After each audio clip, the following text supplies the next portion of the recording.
മാരകായുധങ്ങൾ നൽകുന്നില്ലെന്ന് Israel റഷ്യയ്ക്ക് ഉറപ്പു നൽകിയതായി Russian വിദേശകാര്യ മന്ത്രാലയ ഉദ്യോഗസ്ഥരെ ഉദ്ധരിച്ച് ഇസ്വെസ്റ്റിയ പത്രം റിപ്പോർട്ട് ചെയ്ത് ആഗോള ഭൗമരാഷ്ട്രീയ തലത്തിൽ വലിയ ശ്രദ്ധ നേടുകയാണ്. റഷ്യയും ഉക്രൈനും തമ്മിലുള്ള സൈനിക ഏറ്റുമുട്ടലുകൾ കൂടുതൽ ശക്തമാവുകയും മറുഭാഗത്ത് ഇസ്രായേൽ ഗാസയിലും ഇറാനിലും സിറിയയിലും കടുത്ത സുരക്ഷാ വെല്ലുവിളികൾ നേരിടുകയും ചെയ്യുന്ന ഘട്ടത്തിലാണ് ഈ സുപ്രധാന വെളിപ്പെടുത്തൽ പുറത്തുവരുന്നത്. യുദ്ധം ആരംഭിച്ച സമയം മുതൽ ഉക്രൈന് നേരിട്ട് മാരകായുധങ്ങൾ നൽകുന്നത് ഇസ്രായേൽ ഒഴിവാക്കിയിരുന്നു.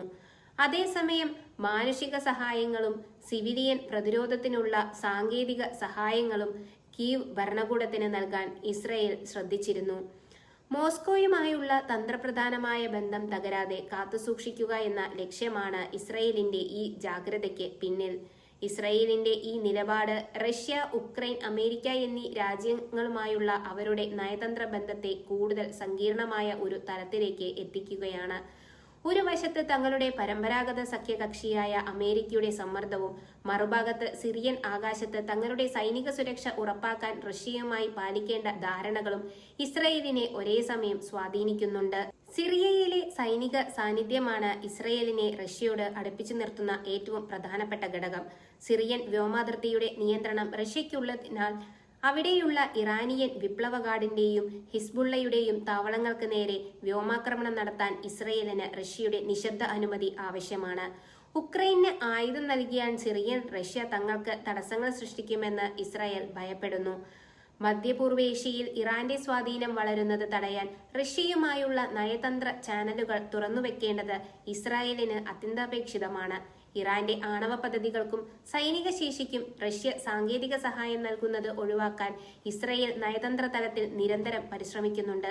ഇതിന്റെ ഭാഗം കൂടിയാണ് ഉക്രൈൻ വിഷയത്തിലെ ഈ ഉറപ്പ് നൽകൽ. ഉക്രൈൻ പ്രസിഡന്റ് വ്ളാഡിമിർ സെലൻസ്കി ഇസ്രായേലിന്റെ അയൺ ഡോം പോലുള്ള അതിനൂതന വ്യോമ പ്രതിരോധ സംവിധാനങ്ങൾക്കായി പലതവണ അഭ്യർത്ഥിച്ചിരുന്നു. എന്നാൽ തങ്ങളുടെ സ്വന്തം സുരക്ഷാ ആവശ്യങ്ങൾ മുൻനിർത്തിയും റഷ്യയുമായുള്ള തന്ത്രപ്രധാനമായ ബന്ധം കണക്കിലെടുത്തും ഇസ്രായേൽ ഈ ആവശ്യങ്ങൾ നിരന്തരം നിരസിക്കുകയാണുണ്ടായത്. അമേരിക്കൻ ഭരണകൂടത്തിൽ നിന്ന് വലിയ രീതിയിലുള്ള സമ്മർദ്ദം ഉണ്ടായപ്പോഴും ഉക്രൈന് ആയുധം നൽകുന്ന കാര്യത്തിൽ ഇസ്രായേൽ കൃത്യമായ അകലം പാലിച്ചു. അമേരിക്ക നൽകുന്ന സൈനിക സഹായങ്ങളെ ആശ്രയിക്കുമ്പോഴും പശ്ചിമേഷ്യയിലെ സ്വന്തം സുരക്ഷാ മുൻഗണനകൾക്കാണ് ഇസ്രായേൽ ഭരണകൂടം പ്രാധാന്യം നൽകിയത്. റഷ്യയിൽ വസിക്കുന്ന വൻതോതിലുള്ള ജൂത സമൂഹത്തിന്റെ സുരക്ഷയും ഇസ്രായേൽ കണക്കിലെടുക്കുന്നുണ്ട്. റഷ്യയും ഇസ്രായേലും തമ്മിലുള്ള ബന്ധം വഷളായാൽ റഷ്യൻ ജൂതന്മാരുടെ ക്രിമിയൻ അധിനിവേശ പശ്ചാത്തലത്തിലും മറ്റുമുള്ള കുടിയേറ്റങ്ങളെ അത് ബാധിച്ചേക്കാമെന്ന വിലയിരുത്തൽ ടെൽ അവീവിനുണ്ട്. അതിനിടെ ഗാസയിൽ തുടരുന്ന യുദ്ധവും വെസ്റ്റ് ബാങ്കിലെ സംഘർഷങ്ങളും ഇസ്രായേൽ സൈന്യത്തിന്റെ വിഭവങ്ങളെ വൻതോതിൽ ഉപയോഗിച്ച് തീർക്കുന്നുണ്ട്. ഇത്തരമൊരു സാഹചര്യത്തിൽ സ്വന്തം ആയുധശേഖരം വിദേശ രാജ്യങ്ങളിലേക്ക് കയറ്റി അയക്കുന്നത് ഇസ്രായേലിന്റെ ആഭ്യന്തര സുരക്ഷയെ ബാധിക്കുമെന്ന സൈനിക വിലയിരുത്തലുകളും ഇതിന് പിന്നിലുണ്ട്. ഉക്രൈനിലെ യുദ്ധത്തിൽ റഷ്യ ഇറാനിയൻ നിർമ്മിത ഡ്രോണുകൾ ഉപയോഗിക്കുന്നത് ഇസ്രായേലിന് വലിയ ആശങ്കയുണ്ടാക്കുന്ന കാര്യമാണ്.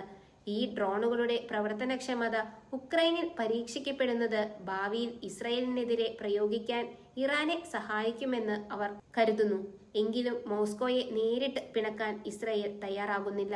റഷ്യൻ മാധ്യമമായ ഇസ്വെസ്റ്റിയ പുറത്തുവിട്ട വാർത്തയോട് ഔദ്യോഗികമായി പ്രതികരിക്കാൻ ഇസ്രായേൽ വിദേശകാര്യ മന്ത്രാലയം തയ്യാറായിട്ടില്ലെങ്കിലും തങ്ങളുടെ പ്രഖ്യാപിത നയത്തിൽ മാറ്റമില്ലെന്നാണ് സൂചനകൾ.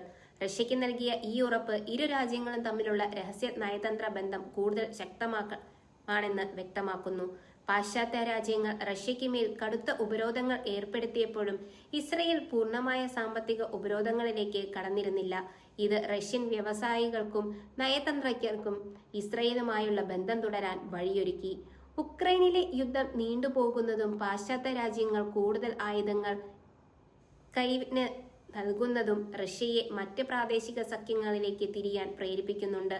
ഈ ഘട്ടത്തിൽ ഇസ്രായേൽ നിഷ്പക്ഷ നിലപാട് തുടരുന്നത് തങ്ങൾക്ക് അനുകൂലമാണെന്ന് മോസ്കോയും കണക്കാക്കുന്നു.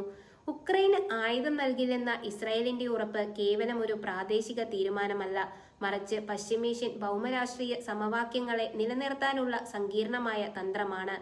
റഷ്യ, അമേരിക്ക, ഇറാൻ എന്നീ വൻ ശക്തികൾക്കിടയിൽ സ്വന്തം ദേശീയ സുരക്ഷ ഉറപ്പാക്കാൻ ഇസ്രായേൽ നടത്തുന്ന ഈ നയതന്ത്ര കസരത്തുകൾ വരും ദിവസങ്ങളിലും തുടരുമെന്ന് ഉറപ്പാണ്.